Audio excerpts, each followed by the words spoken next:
মাঝরাতে হঠাৎ রণক্ষেত্র রাজধানী দিল্লি। একের পর এক টিয়ার শেল আর লাঠিচার্জ সামলে যন্তর-মন্তর থেকে টলস্টয় মার্গ দখল করে নিয়েছে হাজার হাজার তরুণ তরুণী।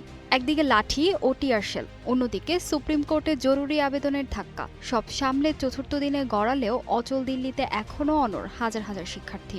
ভারতের উদ্বেগের বিষয় হলো এই আন্দোলনের জীবনের ঝুঁকি নিয়ে হাজার হাজার সাধারণ জনগণ একাত্মতা প্রকাশ করছেন, এমনকি দেশের বিভিন্ন প্রান্ত থেকে খাবার ও পানি পার্সেলের মাধ্যমে পাঠাচ্ছে তারা, যা বাংলাদেশের ২৪-এর আন্দোলনের সাথে হুবহু মিলে যাচ্ছে।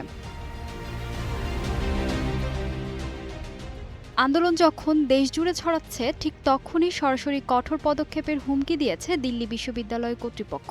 বিশ্ববিদ্যালয়ের জ্যেষ্ঠ কর্মকর্তা সাফ সতর্ক করেছেন, শিক্ষার্থীদের যেন কোনো রাজনৈতিক উদ্দেশ্যে অস্ত্র বা পলিটিক্যাল টুল হিসেবে ব্যবহার করা না হয়, আর আন্দোলনের প্ররোচনায় পা দিলে চরম পরিণতি ভোগ করতে হবে।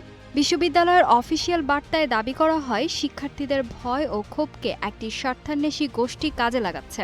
কিন্তু কর্তৃপক্ষের এই চরম শাস্তির হুঁশিয়ারিকে তোয়াক্কা না করে রাজপথ আঁকড়ে বসে আছেন আন্দোলনকারী শিক্ষার্থীরা। এদিকে অনশনের ২৬তম দিনে হাসপাতাল থেকে সোনাম ওয়াংচুক শিক্ষার্থীদের সংযমকে স্যালুট জানিয়ে আন্দোলন চালিয়ে যাওয়ার কথা বলেছেন।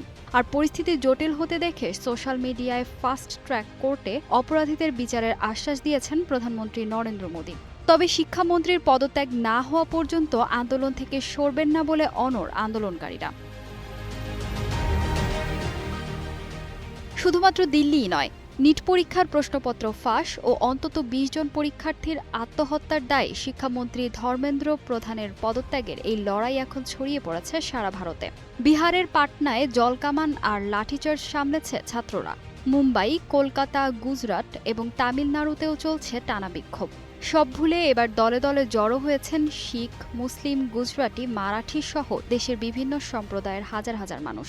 সামাজিক যোগাযোগ মাধ্যমে ভাইরাল ভিডিওগুলোতে দেখা যাচ্ছে, ধর্মীয় টানাপোড়েনের তোয়াক্কা না করেই ভারতের সকল স্তরের মানুষের এক অভূতপূর্ব সংহতি সৃষ্টি হয়েছে এই আন্দোলনকে ঘিরে। একদিকে বিশ্ববিদ্যালয় প্রশাসনের চরম হুমকির মুখে পড়ার ভয়, অন্যদিকে দেশের ভবিষ্যৎ শিক্ষার দাবি।